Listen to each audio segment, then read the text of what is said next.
Now we want to display the sets of colors that a user has picked and saved using the color picker modal in our color panel. To do that, we'll first add a component didMount to set up a listener where we'll check to see if we have a value for our user property and state. We'll create an add listener function. In fact, we'll execute it with the user UID value. We'll create this function which takes the user ID, where we'll first create a variable called user colors, set this equal to an empty array. We'll take the user's ref, select a child, which will reference the user ID / colors to get everything on the colors property.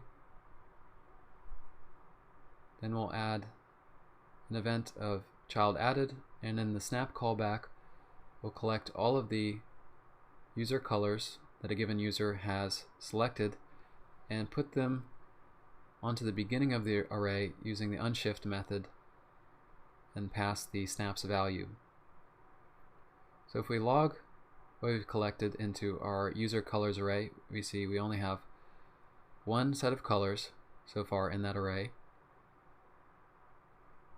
but this is the first step to displaying them. The next thing we need to do is set state. We'll set a user colors property in state, so we'll update user colors from an empty array to the colors that we collect with our child added event. Then within render we'll pull off user colors from state, and we'll create a function display user colors and pass the user colors array to it.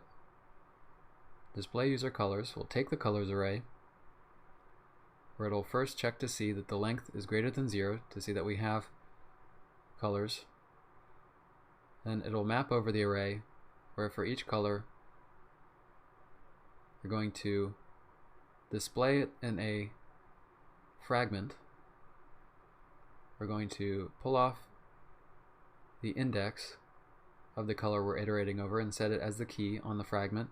We'll first add a divider component, then a div, the class of color container, within that another div, the class of color square,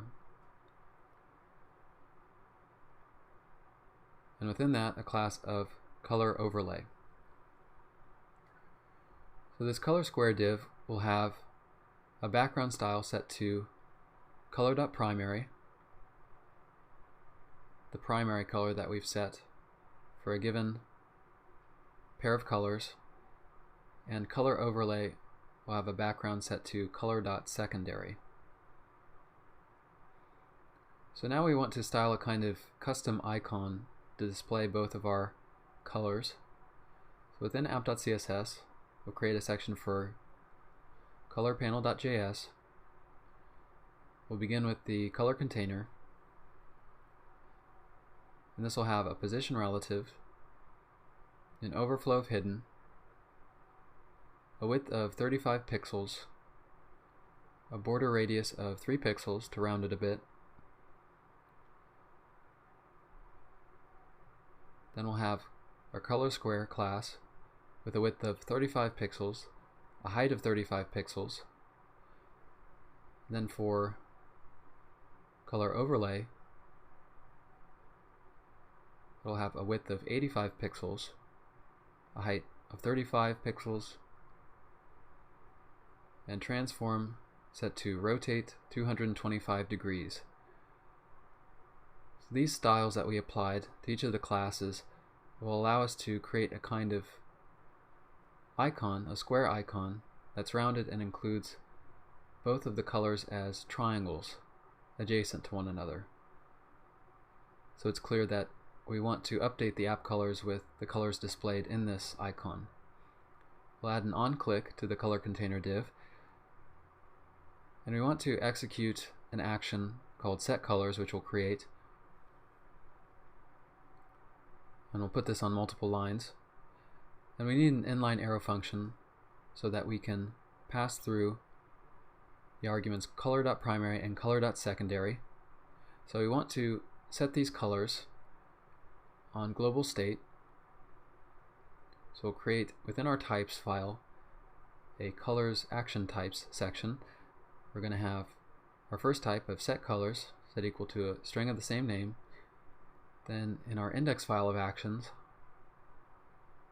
we'll create a color actions area where we'll have our set colors action. It'll take in a primary color and a secondary color for our app. It's going to return a type of action types dot set colors and a payload object with the property and value of primary color and secondary color.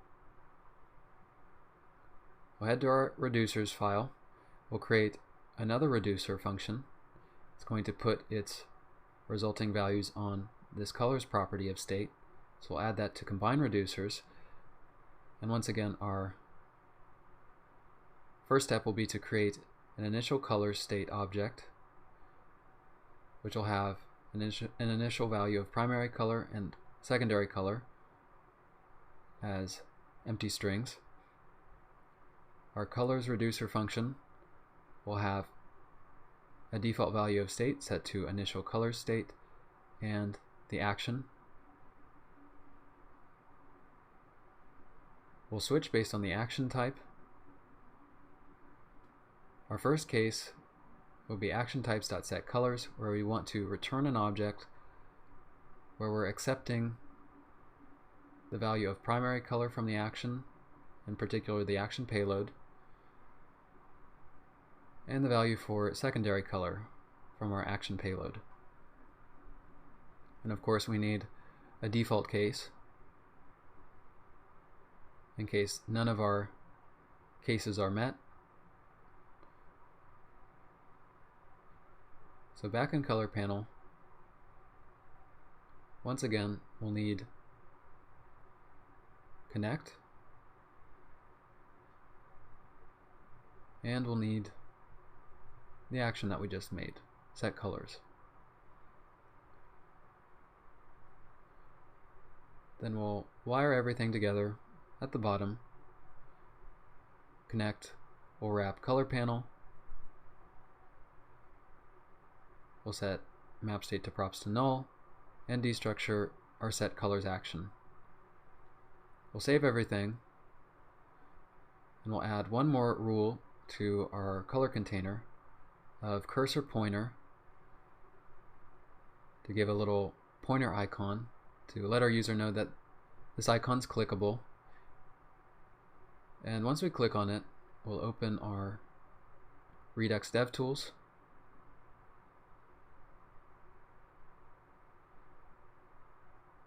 And we should see on our state object this colors property with primary color and secondary color updated to the values contained on the icon. So now in app.js we need to use map state to props, and we want to get primary color from state.colors.primary color and secondary color from state.colors.secondary color. We want to provide both of these colors in different places in our app. So we'll first destructure both of those values from the app props. Before we replace the background rules that we've set using the style props for a number of components with primary color and secondary color, we want to go back to our reducers folder and set the initial values for primary color and secondary color in initial colors state. I want to set the primary color to 4C, 3C, 4C, the hex code, and the secondary color to EEE. So now this allows us to replace each of the background rules with either secondary color or primary color, where we've set that using the style props. So we'll set the grid component to a background of secondary color, and that will give it the default value of the hex code EEE. We'll pass down primary color via props to our side panel component, and within side panel you can see we have the background rule set for our menu component.